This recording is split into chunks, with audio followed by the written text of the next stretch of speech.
There we go. So just wanted to put that out there and just kind of center us in the reality in which we're facing in the world in which we're living. Am I going the wrong way? I know this is a very well-educated room, and everyone in here is very well aware of global realities, but I just wanted to flash some stats on the screen, because I do think that oftentimes we convene and we forget the very people that we're convening for. And something that I often say is that how often are we solving for people and not with people? So just want to run these by. You guys can read them. My time is limited, so. But this is a stat that I think is very staggering to me. In the time that we've been here today, do the math, 21 children die each minute due to preventable causes. We've been here since the morning. Numbers do speak for themselves. We've heard about throughout the day the cost deficit to achieve the SDGs, but one of the things that I constantly am frustrated by is that we're not talking about human capital and the role that that plays and actually activating people and taking away a lot of that financial need, because you actually have brain power, heart power, and human power that can overcome and compensate for a lot of the financial gaps that we're trying to solve for. I'm going to anchor my story in Sana and Saeed. These are two of my colleagues that when I was serving as the coordinator for the United Nations Secretary General's World Humanitarian Summit at the time, took place in 2016, Sana and Saeed were a part of my team. And unfortunately, both were refugees that were displaced and living then in New York City, and they were very integral parts of the work that we were doing.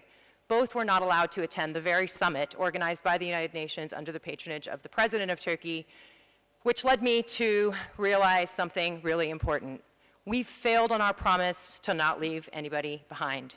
Because the reality is the people most impacted by disasters around the world are not going to be the same people who have passports and have access to visas that can actually travel, the single mothers that can't find babysitting to bring their kids or put their kids, can't afford travel, and lo and behold, we talk about the carbon footprint that it actually takes to travel places and the luxury that so many of us probably fail to recognize every single day. There's also a massive disconnect in systems. There's protests on the street, and they're great, and they're mobilizing people, and then there's the decision-making processes, and I think someone earlier mentioned the Youth Climate Summit and the Climate Summit. The Youth Climate Summit did not really impact much or embed much into the outcomes of the Climate Summit itself. And what we often also see is tokenization of young people, tokenization of people of color, tokenization of migrants, refugees, and insert blank here. And the corridors of power continue to be spaces that are left for the elite and the privileged, many of whom are in this room, myself included. For the last 13 or so years, I've been working between governments, the UN, civil society, and foundations to really start to think about how do we break the silos that exist in these spaces and start to think about creating connective tissues to enable change to actually start happening in a sustainable way. As I mentioned earlier, we have more technology, more inputs, more everything than we've ever had before in human history, but we're also more isolated, more nationalistic, and more divided than we've also been in recent past. So a few key takeaways and things that I had been thinking about. Sadly, the development space is elitist, exclusive, and inaccessible to most people around the world.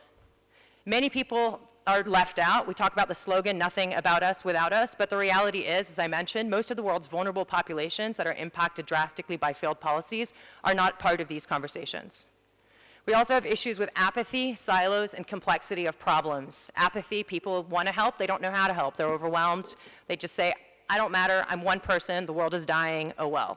On the other hand, we have tons of misinformation, tons of complexity, and social change is political. Whether we like it or not, humanitarian intervention is political. What do we choose to be outraged by? Is it PC?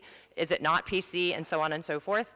And one of the things that I talk about often is the unintended consequences of good actions. As much as philanthropy is so important and NGO work is so important, what we're also doing is incentivizing stripping of accountability of government agencies or entities that are tasked with the mandate of actually fulfilling these big-scale systems change. There's also tons of amazing people doing great work, but it's considered fluffy on the side. They don't have access to political power structures that actually decide things that impact billions of lives. And as I mentioned, there's millions of other talented, amazing, willing, able, capable humans that simply don't know how to actually have a value in the work that they're doing. So we have a broken system. There's a lot of awesome stuff happening. These are all the SDGs, great buzzing. But as you start to see, there's no interconnectivity between a lot of these things.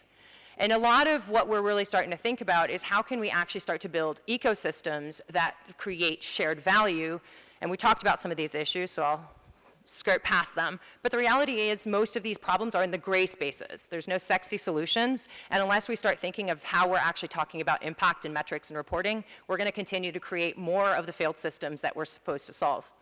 So a lot of the work that I'm trying to do is really thinking about how do you create shared value ecosystems where we all start to realize that we all have a piece of the pie. We all have a piece of the puzzle, and unless we start to rethink how we do development and aid, then we're continuously making more and more silo problems in the name of doing good.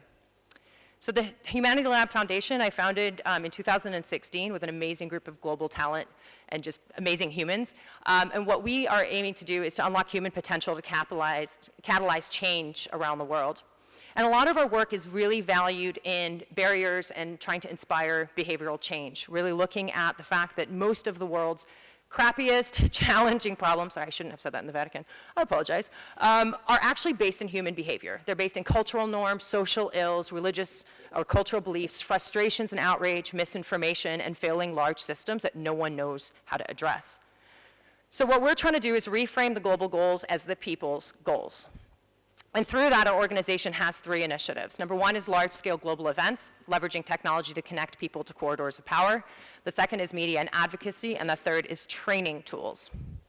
So we hosted the first ever 100% online summit during the UN General Assembly, and we're able to partner with the UN system and have a 100% carbon-free online conference that was a mutual double-way conversation and not just a one-way live stream out of the UN telling people what they should care about. And we had tons of amazing partners, including the entire UN system, many agencies, many goodwill ambassadors, and global people's hubs and networks organized all over the world. Sorry, I'm going through this really quickly. But we were able to reach 1 million plus impressions in the first couple of years and have scaled that to now 200 plus million, and are constantly growing our work. And I am completely out of time, but just want to quickly mention that we would love to continue to talk with you all and scale this work. And I'll steal 10 more seconds to talk about the training that we're doing. We're realizing that a lot of people are really excited about working in helping contribute, but they don't know what to do with their outrage. And so the training that we've developed is really taking people that care and giving them mechanisms through which to channel that frustration and create a collaborative ecosystem for impact. And this is the quote that I'll leave you as we end. If you want to lift mountains tomorrow, you have to start lifting stones today. And that was a quote from one of our 2017 speakers, who is a youth volunteer with the International Red Cross, who are one of our proud partners in our founding year. Thank you.